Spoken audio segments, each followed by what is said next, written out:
بسم الله الرحمن الرحيم الحمد لله والصلاة والسلام على رسول الله وعلى آله وصحبه أجمعين الحمد لله رب العالمين اللهم لا سهل إلا ما جعلته سهلا وأنت تجعل الحزن إذا شئت سهلا رب اشرح لي صدري ويسر لي أمري واحلل عقدة من لساني يفقه قولي إن شاء الله جزاكم الله خير السلام عليكم ورحمة الله for joining us once again on another episode of our series on the Quran in the month of Ramadan.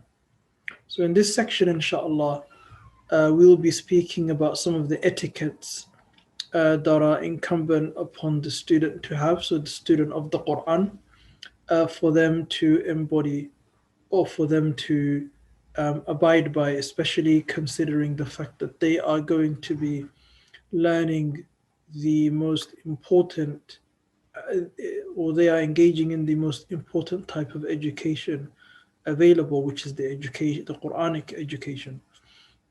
So the author he says, جميع ما ذكرناه من آداب المعلم في نفسه آداب للمتعلم. So the author he says everything that we've already mentioned regarding the etiquettes of the teacher is also considered to be etiquettes that should be upheld by the student also.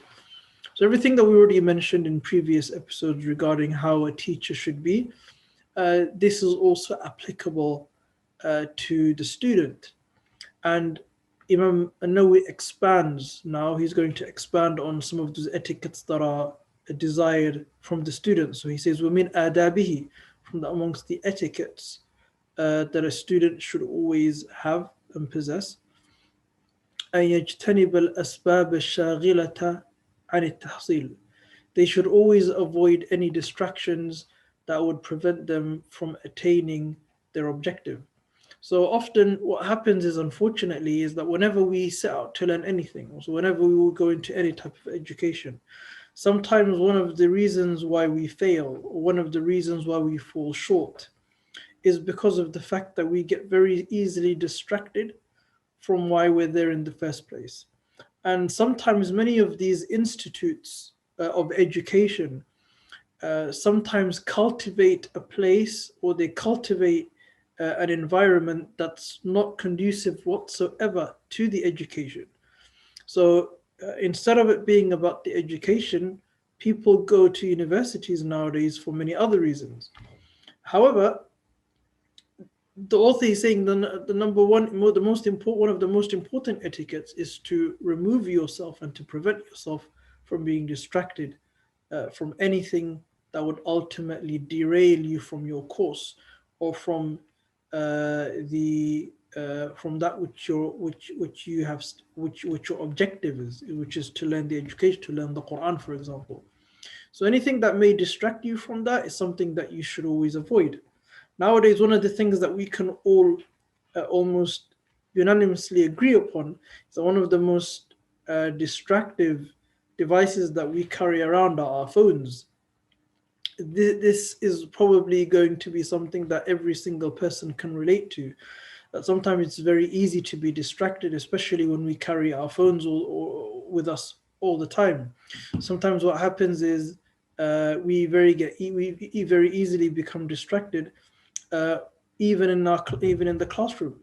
This applies to teachers and students. So a person should always try and avoid that as much. Anything, not just the phone, but anything that may bring about or may reduce the focus that the teacher has or the student has, in this case the student. So anything that may cause the student to become distracted should be avoided. The author then he says, إلا سببا لا بد منه للحاجة, unless there's something, or unless there's a reason as to why, in which therefore it is a necessity. So if there's a necessity in which the student has to, for whatever reason, has to distract him or herself from the class, or from learning, or from in the presence of their teacher, then if it's something that's unavoidable, if it's something that's a necessity, then that's an exception to the rule. The other then he says, وَيَنْبَغِي أَنْ يُطَهِّرَ قَلْبَهُ مِنَ الْأَدْنَاسِ, and it's incumbent that the student removes any spiritual ailments from, or any spiritual ailment from their hearts. So they should purify their hearts from all deficiency, sin, iniquity, and anything that will cause this person's heart not to be able to accept the Quran, okay, or not be able to communicate with the Quran. It's very important for a person's heart to be accepting, for a person's heart to be cultivated, so that they can absorb and they can learn the revelation. Allah subhanahu wa ta'ala, He says, "Inna sanulqi alayka qawlan thaqila." We are going to send and cause to descend upon you. We will give to you a weighty revelation. So the revelation is very heavy. It's not something which is light. The author then he says, لِيَصْلَحَ لِقَبُولِ الْقُرْآنِ وَحِفْظِهِ, in order to accept the Quran. This is, the heart should be purified from all iniquity and from spiritual impurities, so that it can accept the Quran, its memorization, and its fruits and its benefits. فقد صح, the author says, فقد صح عن رسول الله صلى الله عليه وسلم أنه قال, it's been established that the Prophet صلى الله عليه وسلم, he said, ألا إن في الجسد مضغة إذا صلحت صلح الجسد كله وإذا فسدت. It can be made in many ways, صلحت or صلحت. So both types of languages is acceptable to say. So it could be pronounced as صلحت or صلحت. So إذا صلحت صلح الجسد كله. The Prophet said, وإذا فسدت أو فسدت فسد الجسد كله أو فسد الجسد كله. ألا وهي القلب. So this hadith or this prophetic tradition states what the Prophet he said, ألا فإن في الجسد مضغة. There's a piece of, or there's a morsel in the body. If this morsel is rectified and if it's sound, then the entire body is sound. And if it's corrupted, the entire body is corrupted. ألا وهي القلب, indeed it's the heart. He said عليه الصلاة والسلام, and it's a hadith which is متفق عليه. And then Imam al-Nawawi, he said, وَقَدْ أَحْسَنَ الْقَائِلُ, and whoever said, meaning this, what a beautiful statement or saying it is, the saying in which somebody said, يُطَيِّبُ الْقَلْبُ لِلْعِلْمِ كَمَا تُطَيِّبُ الْأَرْضُ لِلزَّرَاعَةِ. So it's a saying in which it states, يُطَيِّبُ الْقَلْبُ لِلْعِلْمِ. The heart is purified for knowledge in the exact same way that the earth is purified for agriculture. So in the exact same way in which a person clears the earth, okay, for agricultural reasons, agricultural purpose to farm, similarly the heart is also cultivated in order to accept the knowledge. The author then he says, وَيَنْبَغِي أَنْ يَتَوَاضَعَ لِمُعَلِّمِهِ وَيَتَأَدَّبَ مَعَهُ وَإِنْ كَانَ أَصْغَرَ مِنْهُ سِنًّا. So the author says, it's also very important that the student is very humble to his or her teacher, and that they display the best etiquettes with them, even if the teacher is younger than them in age. So imagine if the teacher is younger than you in age, even then the student should always give and always afford that level of respect and always display the best courtesy, manners and etiquettes towards their teacher, even if the teacher is younger. The author says, وَأَقَلَّ شُهْرَةً وَنَسَبًا وَصَلَاحًا. Even if the teacher is considered to be less than the student in terms of fame, in terms of lineage, meaning less known in lineage, or some different people are respected for different reasons. One of the reasons when people are afforded a huge level of respect is because they come from a certain family. So if your family, if the student's family is much more well known than the teachers, that shouldn't be an issue as to why the student should still not be humble. The student should still be humble to the teacher. وَنَسَبًا. So even if the teacher comes from a less well-known family, for example. وَصَلَاحًا. Even if the teacher is less than the student in terms of piety, righteousness, because although righteousness is extremely important, really an extremely important attribute for a teacher to possess, there are varying levels. Sometimes the student could excel the teacher in terms of righteousness. Even if that's the case, that shouldn't prevent the student from being humble and respecting the teacher for the mere fact that he or she is their teacher. وغير ذلك, and the author says, and there are other examples that can also be given. The author then he says, وَيَتَوَاضَعَ لِلْعِلْمِ, and the student should be humble in relation to the knowledge itself. So even the knowledge itself, the student should be humble towards the knowledge. And then he says, Imam al-Nawawi, فَبِتَوَاضُعِهِ لِلْعِلْمِ يُدْرِكُهُ, by virtue of the student's humbleness towards the knowledge and respect towards the knowledge, he or she will reach the attainment of that knowledge. وَقَدْ قَالُوا, and it's been said, so in lines of poetry, الْعِلْمُ حَرْبٌ لِلْفَتَى الْمُتَعَالِي كَالسَّيْلِ حَرْبٌ لِلْمَكَانِ الْعَالِي. So some lines of poetry. I know we also mentioned these lines of poetry in his Majmu', in which it states, العلم حرب للفتى المتعالي, or للمتعالي, which is knowledge is in a state of conflict to the young person who is extremely haughty. كالسيل حرب للمكان العالي, like the deluge or a flood is in conflict with an elevated place.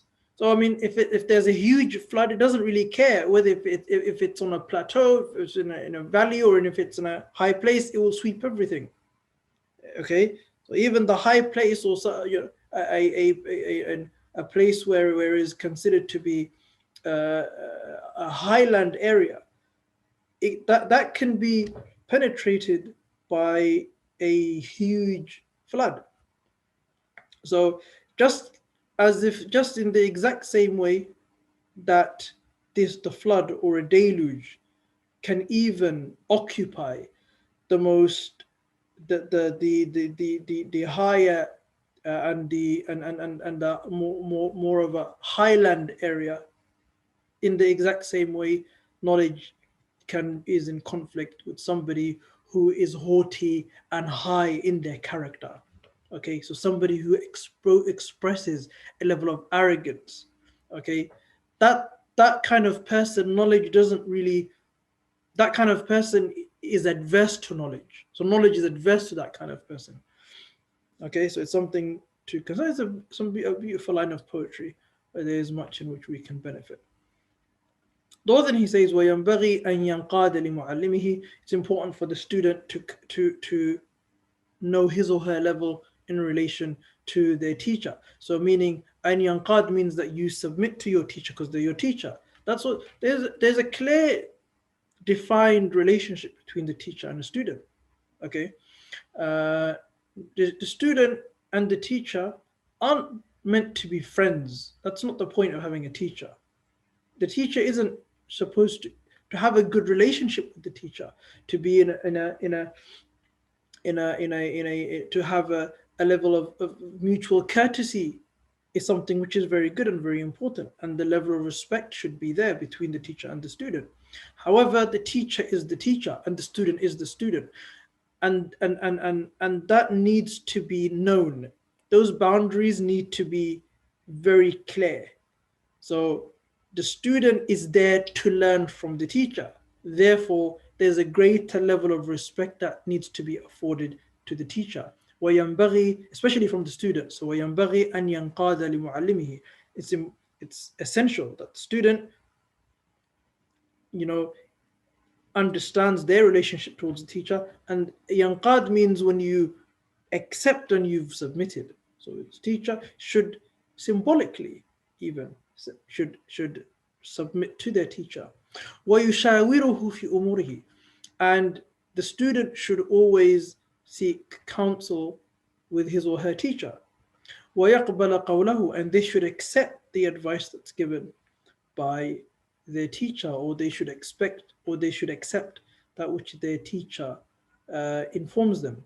كالمريض العاقل يقبل قول الطبيب الناصح الحاذق وهذا أولى. Imam Nawawi, he says, in the exact same way, like somebody who has sound intellect but is ill, physically ill, would accept the statement of their doctor, who it would be a nasih al-hadiq, a doctor who is sincere in their advice towards their patient, and al-hadiq, and somebody who is very clever.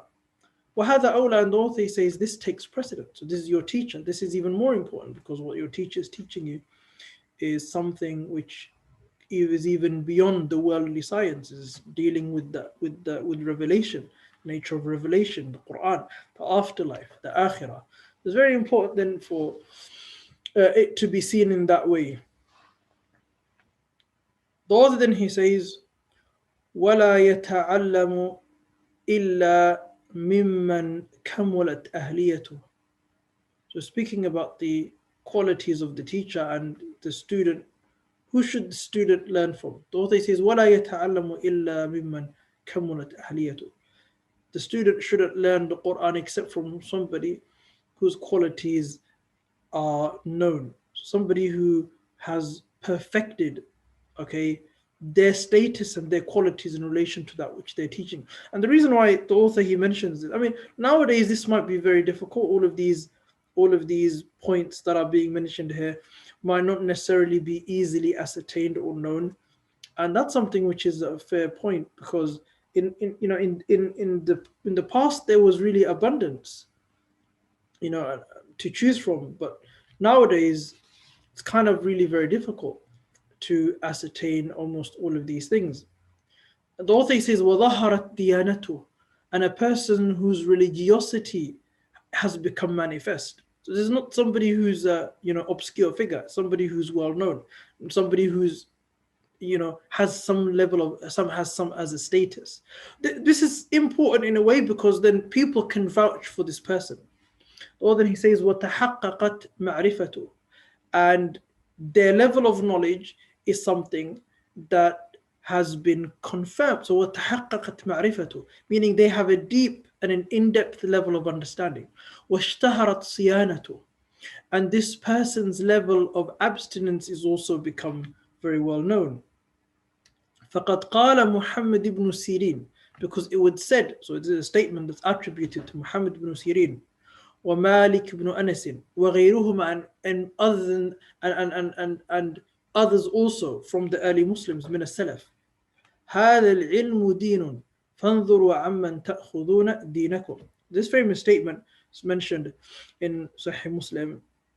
In his Muqaddimah, Imam Muslim mentions it in his Muqaddimah.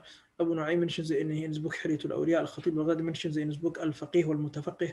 And Muhammad ibn Sirin, and also Al-Khatib mentions in his book Al-Faqih wal-Mutafaqih. And Ibn Abdul Barr mentions it in his Tamheed on the authority of Imam Malik.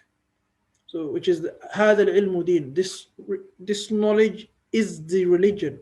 So look from whom you take and you acquire your religion. Now he continues and he says, وَعَلَيْهِ أَن يَنْظُرَ مُعَلِّمَهُ بِعَيْنِ الْإِحْتِرَامِ. It's incumbent that the student, when he or she looks at their teacher, is done, they look at them with respect. So there should be a level of, they should have that respect for their teacher. Okay, so when they look at their teacher, they look at them, with a level of respect. وَيَعْتَقِدَ كَمَالَ أَهْلِيَتِهِ وَرُجْحَانَهُ عَلَى طَبَقَتِهِ. And also that they should believe, because in order to be able to benefit from your teacher, you have to be able to acknowledge and recognize their level of expertise. So you have to believe in the fact that what they are telling you and what they are teaching you is important for you to understand and to acknowledge and to believe that what they are telling you is correct. Otherwise, they wouldn't be your teacher. Why? Because the author says, فَإِنَّهُ أَقْرَبُ إِلَى انْتِفَاعِهِ بِهِ, because that would be more closer for you to be able to attain a benefit. So it's close. You would only be able to truly benefit from your teacher if you know and if you believe what they're telling you is actually genuine and it's actually true.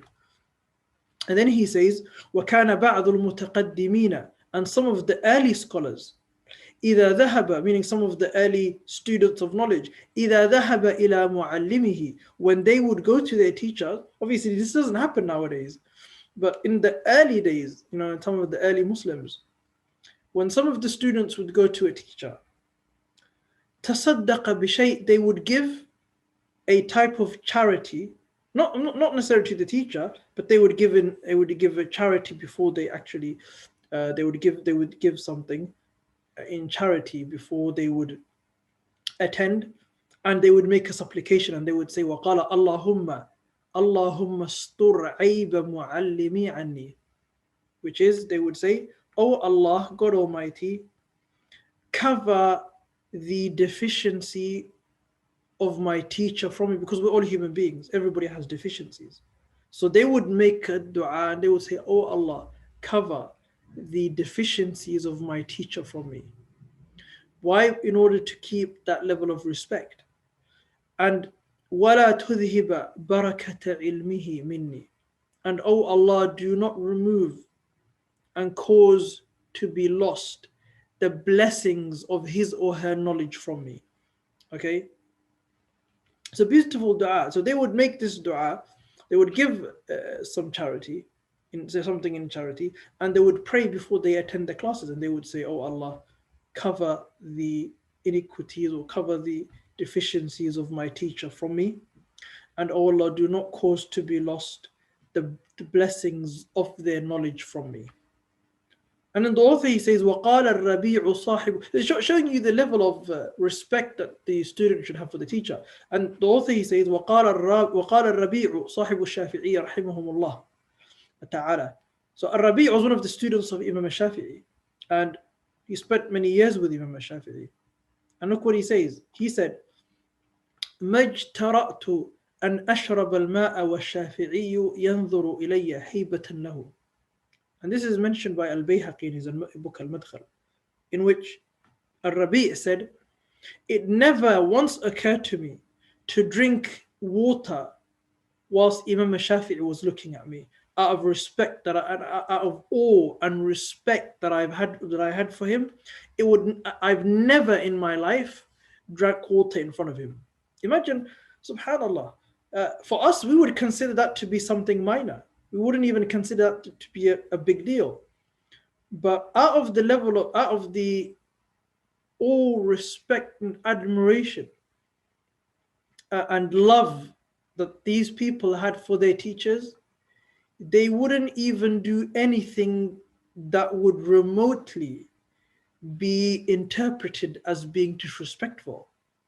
And obviously, he was doing this out of respect and admiration for his teacher. He would never drink a glass of water in front of his teacher, because I've never even thought of, forget even doing it. It never has occurred to me to drink a glass of water, and my teacher, Imam Shafi'i, is looking at me out of admiration and respect that I have for him.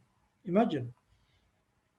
The author then he says, وروينا عن أمير المؤمنين علي بن أبي طالب رضي الله عنه. So this narration is narrated by Ali bin Abi Talib, Amir al-Mu'mineen رضي الله عنه, قال, in which he said, من حق العالم عليك أن تسلم على الناس عامة وتخصه دونهم بالتحية. It's a very interesting statement. Ali ibn Abi Talib, he said, and it's longer, so we're going to continue, it's quite a long statement. He said, it's a long saying rather, من حق العالم عليك. He goes, from the rights that a teacher or somebody knowledgeable, okay, has upon you, is that you greet everybody, the people, generally you give them a universal greeting, but you specifically give the one who has knowledge, or the knowledgeable one, or the learned person, the scholarly person, you specify that person with a greeting. So you go to a gathering with many people, you say Assalamu alaikum wa rahmatullah to everybody, and when you see your teacher, you give your teacher a specific and more pronounced greeting that's particular for him or for her, out of respect and admiration. So That's what Ali ibn Abi Talib he said. Then he continues and he says, وَأَن تَجْلِسَ أَمَامَهُ, and you should sit in front of him or her.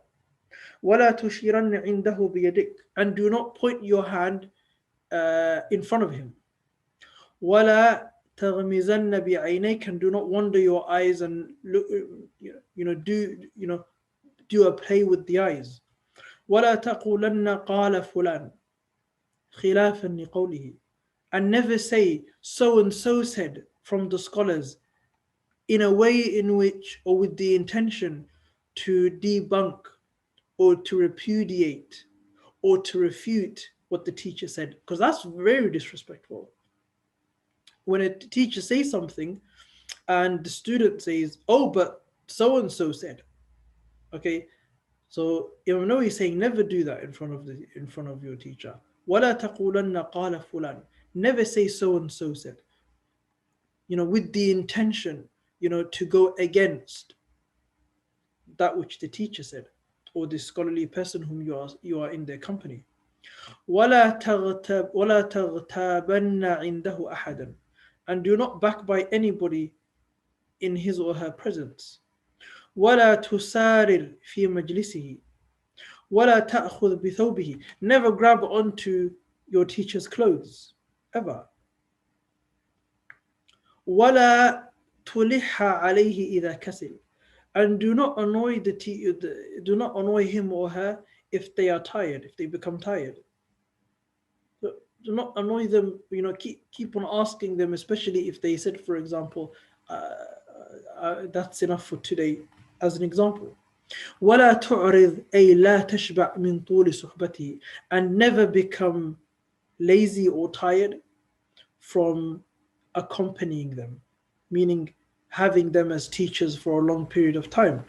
طول صحبة. طول صحبة means that you are with this person for a long time, okay, to benefit from them and from their knowledge. And by the way, this is the type of education that's very rarely found nowadays.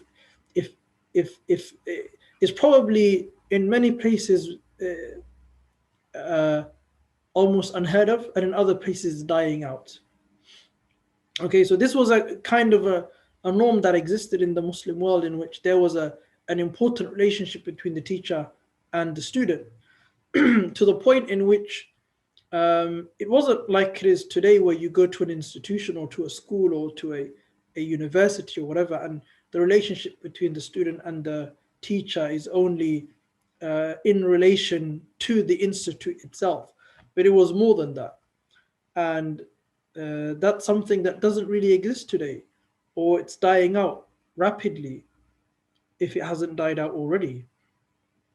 So the author is saying here, never be full, do not ever become full, and do not ever turn away from having that relationship with your teacher long term. So having a long-term relationship with your teacher in which you can benefit from them. That's how you gain knowledge. So knowledge is a journey. So it's not something that lasts for 1 month or 2 months or 6 months or a year or 2 years or 3 years or 5 or 10. Knowledge is something that goes on and on and on. The author says, وَيَنْبَغِي أَنْ يَتَأَدَّبَ بِهَذِهِ الْخِصَالِ الَّتِي أَرْشَدَ إِلَيْهَا عَلِيٌّ كَرَّمَ اللَّهُ وَجْهَهُ. He says it's essential that the student adopts these characteristics, that which was mentioned by Ali ibn Abi Talib, may Allah honor his face. وَأَنْ يَرُدَّ غِيبَةَ شَيْخِهِ إِنْ قَدَرَ. And if anybody, Imam Nawawi adds, if anybody is disrespectful and backbites this person's teacher, they should always defend their teacher. So if the person's teacher is being attacked, a person should respectfully defend their teacher. فَإِن تَعَذَّرَ عَلَيْهِ رَدُّهَا. But if they're in a situation or in a circumstance in which they do not have the ability to be able to defend their teacher, فَارَقَ ذَلِكَ الْمَجْلِسِ. The student then should leave that gathering. Okay? The student, in those circumstances, the student shouldn't be present in a place where their teacher is being disrespected. This is just pure, just etiquettes. and it's very important for us to embody these etiquettes, and for us to perfect them as much as we can. Jazakumullah khair for joining us in this segment. Inshallah, we will continue tomorrow. Assalamu alaikum wa rahmatullahi wa